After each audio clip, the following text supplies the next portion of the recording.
Pas më shumë se 3 dekadash, në kushte të amortizuara dhe probleme të përsëritura me ujin që deportonte në oborret e banesave, rruga Rozalej në Shkodër po merr më në fund pamjen që meriton. Jam një prej banorëve të lagjes Mark Lula.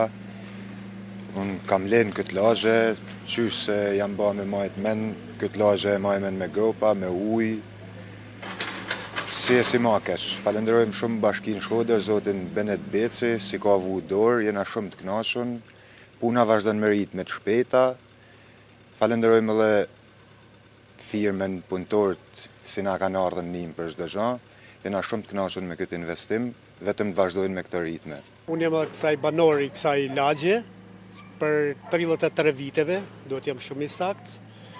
Dhe shoh të mujt e funit një vlerësim, një interesim prej bashkisë për të siguruar pak a shumë me mundësitë që kërkojnë bashkisë kushtet për infrastrukturën rrugore. Si ka kënë, besoj mund të keni ballën kronika tjera që mund të keni realizuar, dhe momentalisht ka kënë jashtëzakonisht keq.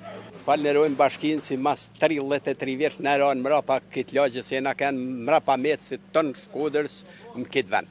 Na kem pas një fat mall si s'na ka rënë në smunje për i banjave, për i tonave si për tokës, o kanë mush ky vend. Tash 30 e sa vjeç na ka ra kush mrapa.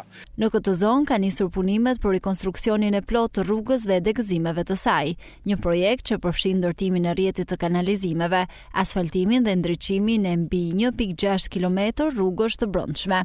Projekti bashkëfinancuar nga Bashkia e Shkodër dhe Qeveria Shqiptare konsiderohet nga banorët si një nga ndërhyrjet më të rëndësishme për përmirësimin e kushteve të jetesës dhe infrastrukturës në lagjen Mark Lula. Punimet po vijojnë çdo ditë, duke i dhënë fund një pritjeje të gjatë për banorët që tashmë shohin ndryshime konkrete në rrugën e tyre.